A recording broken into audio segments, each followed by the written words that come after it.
अस्सलाम वालेकुम जी। आज की दुनिया के साथ फैसल अली आपकी खिदमत में हाजिर है। मुर्गी के गोश्त में दिन ब दिन इजाफा होता जा रहा है और इस वक्त मुर्गी के गोश्त की कीमत अब तक की बुलंद तरीन सतह पर है। इसकी क्या वजह है और जिसकी वजह से लोग बहुत ज़्यादा परेशान हैं, ख़ास तौर पर गरीब तबका जो कि गोश्त जिनकी पहुँच से दूर होता चला जा रहा है। इस वक्त मेरे साथ पोल्ट्री एसोसिएशन के सीनियर नायब सदर शेख सलमान इलाही साहब मेरे साथ मौजूद हैं। इनसे बात करते हैं और जानते हैं कि गोश्त की कीमतों में मुसलसल इजाफे की वजह क्या है, कब ये कीमत जाकर कम होगी और हुकूमत की तरफ से गोश्त की कीमतों में मुसलसल इजाफे के बाइस कोई नोटिस क्यों नहीं लिया जा रहा, वो भी इनसे जानते हैं। अस्सलाम वालेकुम जी। वालेकुम अस्सलाम। सलमान भाई कैसे हैं? जी अल्लाह का शुक्र, आपको वार्म वेलकम करते हैं। आप हमारा मौक़िफ़ लेने के लिए आए हैं। तो इस हवाले से अवाम के लिए गुड न्यूज़ है कि मुर्गी का गोश्त जो है इंशाल्लाह जल्द 200 रुपये केजी तक जो है वो कम हो जाएगा। क्योंकि हमने गवर्नमेंट के इदारों तक, मीटिंग्स तक और हाई ऑफिशियल तक अपनी ये पैगाम पहुंचाया है कि ये जो एक्सपोर्ट है चूज़े की, इसकी वजह से जो है मुर्गी के रेट्स जो हैं वो इतने ज़्यादा हाई हुए हैं। ठीक है, तो इसका अगर एक्सपोर्ट जो है, एक्सपोर्ट का एक रूल है कि आपके पास जो भी चीज़ आपकी ज़रूरत से, मुल्क की ज़रूरत से ज़्यादा होगी वो आप एक्सपोर्ट करेंगे। अपनी ज़रूरत की चीज़ अगर आप एक्सपोर्ट करते हैं तो यहाँ पे लाजमी बात है प्राइसेस हाई हो जाएंगी। तो उस हवाले से हमने हर फोरम पर जो है आवाज़ भी उठाई है और बताया भी है और उसके ऊपर गवर्नमेंट जल्द एक्शन ले भी रही है। ठीक है, चूज़े की एक्सपोर्ट पर जल्द जो है वो पाबंदी लग जाएगी और चूज़े का रेट नीचे आने से इंशाल्लाह ताला अवाम के लिए ये बड़ी खुशखबरी है, पूरी 25 करोड़ अवाम के लिए, कि मुर्गी के रेट्स, जो कि मुर्गी आपको पता है कि एक बहुत अच्छा प्रोटीन है, सस्ता और अच्छा प्रोटीन है।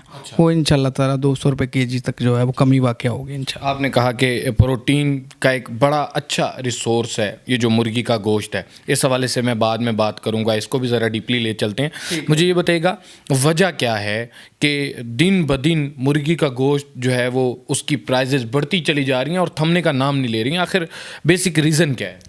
अच्छा, इस रीज़न को मैं बताता हूँ कि रीज़न सबसे पहले तो यही है, चूज़े के जो रेट्स हैं, एक्सपोर्ट है वो भी एक रीज़न है और फीड के रेट्स जो हैं वो भी रीज़न है। फीड के हवाले से गवर्नमेंट को सब्सिडी देनी चाहिए, ये तमाम चीज़ें हैं। और बाकी जो चीज़ें हैं आप देखते हैं मार्केट के अंदर, उन सब चीज़ों के प्राइसेस जो हैं वो हाई हुए हैं। सिर्फ ऐसा नहीं है कि चिकन के रेट्स हाई हुए हैं, आप बाकी ज़रूरत ज़िंदगी के जो अशियाँ हैं वो भी 2-3 गुना बढ़ी है। उस अगर एवरेज से देखें तो मुर्गी का गोश्त उतना नहीं है। लेकिन अगर बाकी चीज़ों की अगर कीमत की बात की जाए, बिलफर्ज मैं आटे की कीमत की बात करूं तो पहले बिलफर्ज अगर 100 रुपये किलो था तो वो 130 पे चला गया है। लेकिन अगर मुर्गी पहले 400 रुपये किलो फ़रोख्त हो रही थी तो इस वक्त 800 रुपये के करीब उसकी जो कीमतें हैं वो पहुंच चुकी हैं। तो ये अगर तनासुब इसका देखा जाए तो कहीं ज़्यादा है महंगाई के हवाले से। महंगाई का और इसका अगर आप तनासुब लेंगे बाकी तमाम चीज़ों से तो इसके रेट्स अभी कम है। लेकिन मैं ऑलरेडी बता चुका हूँ, इस हवाले से गवर्नमेंट भी काम कर रही है और हम लोगों की तजावीज़ के ऊपर अमल होगा इंशाल्लाह ताला। तो ये रेट्स जो है 200 रुपये तक इंशाल्लाह ताला कम हो जाएंगे। अच्छा सर, मुझे ये बताएं कौन से ऐसे इकदाम हैं जिस पर अमल दरामद होना चाहिए था, नहीं हुआ और आज लोगों को ये वक्त देखना पड़ रहा है कि मुर्गी जो है वो गरीब की पहुंच से दूर हो गई है? इसमें सबसे जो अहम चीज़ है वो फीड है। ठीक है, फीड के जो रेट्स हैं, फीड के जो मामलात हैं वो गवर्नमेंट को सीरियसली देखने चाहिए। क्योंकि अगर फीड का रेट जो है वो फार्मर को अच्छा मिल जाएगा तो लाजमी तौर पे उसकी जो कॉस्ट ऑफ प्रोडक्शन है उसमें फ़र्क आएगा। वो अब गवर्नमेंट ने उसके ऊपर एक्शन प्लान बनाना है कि हमने फीड मिल्स को सब्सिडी देनी है, आया क्या करना है, क्या तरीक़ाकार अख्तियार करना है और इसके अंदर अगर अनड्यू प्रॉफिटिंग हो रही है उसको कैसे रोकना है।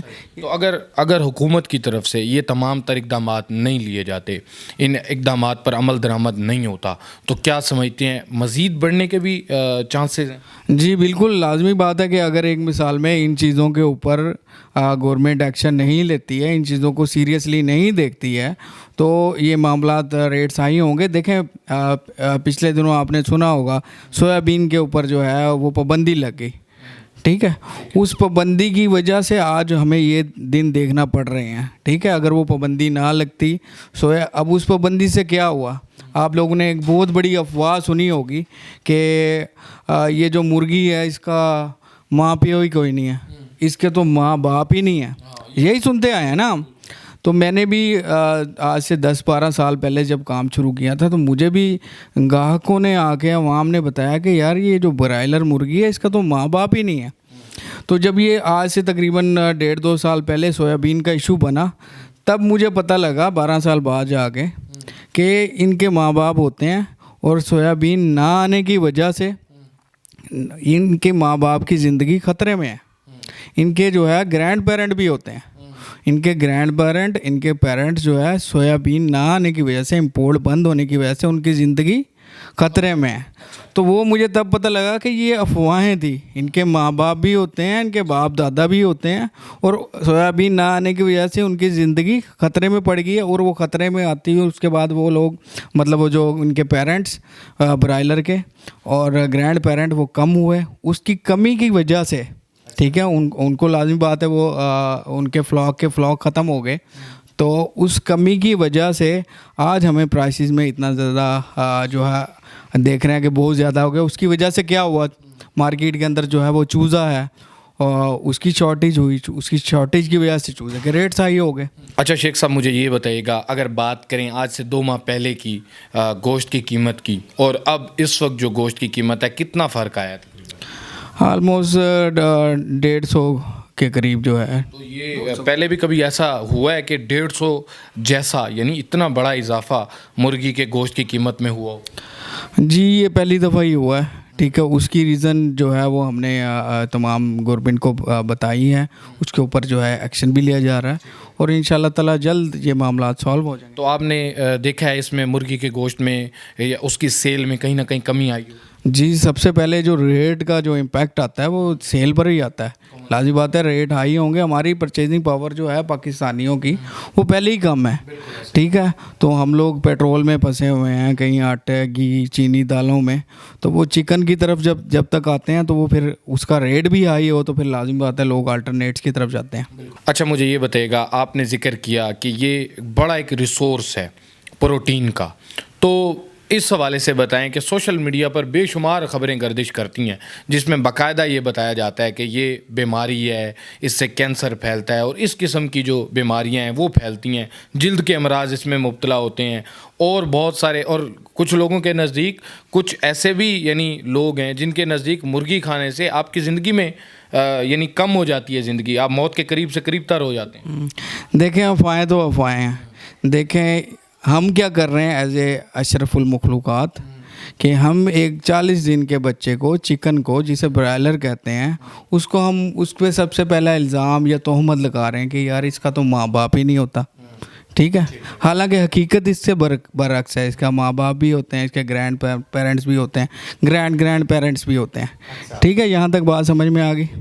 उसके बाद हम इसके ऊपर और इल्ज़ामात की बारिश कर रहे हैं कि वो मुर्गी जो कि हमें कैंसर से बचा रही है, अच्छा कैंसर से बचा रही है, उस पर हम इल्ज़ाम लगा रहे हैं। उस मुर्गी की हिम्मत देखें आप ब्रायलर की, ठीक है। उसके वालिदैन आपने नहीं छोड़े।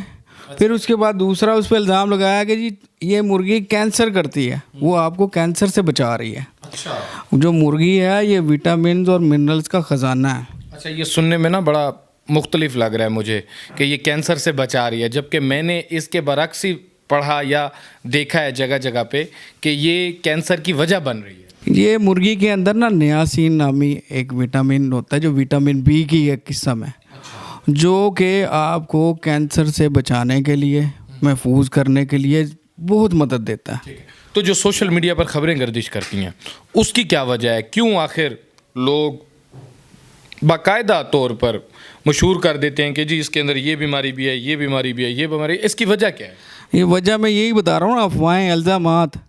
अब फिर इल्ज़ाम लगाते हैं कि इसकी वजह से बीमारियां पैदा होती हैं। हालांकि मुर्गी के गोश्त के अंदर लो कोलेस्ट्रॉल होता है जो आपके दिल के लिए बड़ा अच्छा है। इसके अंदर फास्फोरस होता है मुर्गी के गोश्त में जो आपकी हड्डियों को मजबूत करता है, ठीक है। और इसके अंदर जो है ऐसे विटामिन मिनरल्स के ख़जाने हैं जो आपकी सेहत को, आपकी क़ुव्वत मुदाफ़ियत को बढ़ाते हैं, बीमारियों से महफूज रखते हैं, ठीक है जी।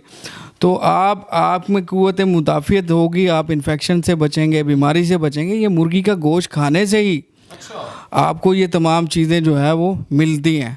अब ये देखें, अफवाहें तो अफवाहें होती हैं, ठीक है। अब लेकिन अगर इसको हकीकत के एंगल से देखें, आपने उसका माँ बाप नहीं छोड़ा, उस पर कैंसर का इल्ज़ाम आपने लगा। आखिर वजूहात क्या हैं, क्यों इस तरह की अफवाहें को फैलाया जा रहा हो?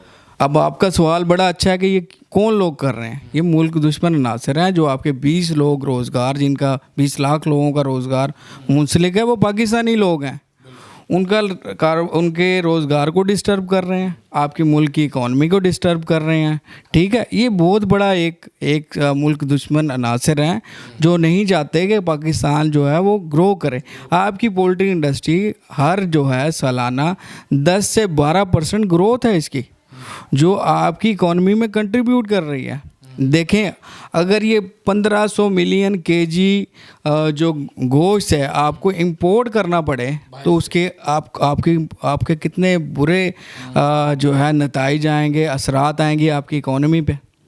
क्या ये मुल्क दुश्मन अनासिर ये चाहते हैं कि हम इसको भी इस तरीके से इंपोर्ट करना शुरू कर दें? अच्छा, आपने बताया कि चूज़ा एक्सपोर्ट होता है, क्या मुर्गी भी जब 40 दिन की हो जाती है, कोई मुल्क ऐसा है जो हमारे से ये बाय कर रहा हो, यानी हम खुद इसको तैयार कर रहे हैं, चलें और कुछ नहीं, हमारी बाकी इंडस्ट्रीज़ तो चलें घाटे में ही जा रही हैं, कोई ऐसी इंडस्ट्री नहीं है जो पैदावार की तरफ कहीं ना कहीं जा रही हो, वो गाड़ियों की इंडस्ट्री हो या वो इलेक्ट्रॉनिक्स के हवाले से, तो ये मुर्गियाँ कहीं बाहर भी जाती हैं, चूज़ा नहीं, मुर्गी की बात कर रहे हैं। आपने बड़ा अच्छा सवाल किया। इसके ऊपर अगर हम लोग काम करें, हम इसके लिए मंडियां तलाश करें जहां पे हमारा चिकन फ़रोख्त हो सके, उसके लिए हम अलहदा से एक प्लान गवर्नमेंट करें, ठीक है। जो लोग फार्म्स बना रहे हैं, जो मामलात भी कर रहे हैं, उनको सब्सिडाइज़ करें ताकि ये बिल्कुल एक्सपोर्ट हो सकती है। इसके ऊपर अगर हुकूमत तवज्जो दे। अच्छा शेख साहब, मुझे ये बताइएगा, कोई भी चीज़ हो, खा वो गोश्त हो, सब्ज़ी हो या फ्रूट्स हो, क्योंकि सोशल मीडिया अब आम हो चुका है और सोशल मीडिया पर लोग उसका बाइकआउट शुरू कर देते हैं।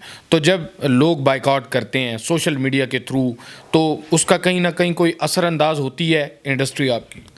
जी, बहुत अच्छा आपने सवाल किया। देखें, ये ब्रायलर मुर्गी जो है, सिर्फ ब्रायलर मुर्गी ना इसे देखें, इसको आप देखें इसके साथ कितने लोगों का रोज़गार, मैंने बता चुका हूँ पहले, 20 लाख लोगों का रोज़गार जो है किसी ना किसी तरीके से पोल्ट्री के साथ वाबस्ता है। उसके साथ आप एक एग्रीकल्चर कंट्री हैं, ठीक है।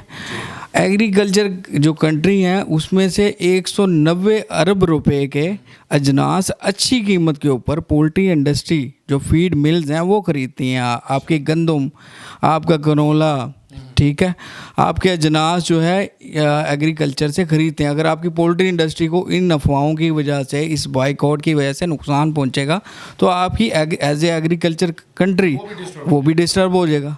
190 अरब रुपए की जो ख़रीदारी है वो ख़त्म हो जाएगी, ठीक है। ये पूरे मुल्क को जो है अगर आपने नुकसान पहुंचाना है उसकी इकॉनमी को, चाहे वो एग्रीकल्चर है चाहे वो पोल्ट्री इंडस्ट्री, या पोल्ट्री इंडस्ट्री को छेड़ेंगे, ये दोनों चीज़ें ऑटोमेटिकली जो है आपके रोज़गार डिस्टर्ब हो जाएंगे। लेकिन आर्जी तौर पे गोश्त की कीमतों में कहीं ना कहीं कमी तो हो जाती है।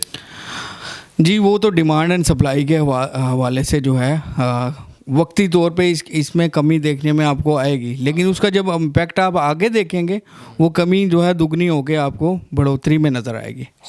जी, तो नाजरीन, आपने जाना, मेरे साथ मुल्तान से सलमान इलाही साहब मेरे साथ मौजूद थे, सीनियर नायब सदर हैं पोल्ट्री एसोसिएशन के। इन्होंने बताया कि गोश्त की कीमतों में वजूहात क्या हैं और हुकूमत पाकिस्तान को कौन से इक़दामात हैं जो करने चाहिए, तब जाके ये जो कीमतें हैं ये कम होंगी। इन्होंने बताया कि ये अपनी तौर पर हुकूमत पाकिस्तान को पैगामात दे चुके हैं कि ये वो इक़दामात हैं जिनको करने की ज़रूरत है और तब जाकर जो मुर्गी की जो कीमतें हैं वो रुक सकती हैं। आप इस हवाले से क्या कहेंगे? अपनी राय का इज़हार कमेंट बॉक्स में ज़रूर कीजिएगा।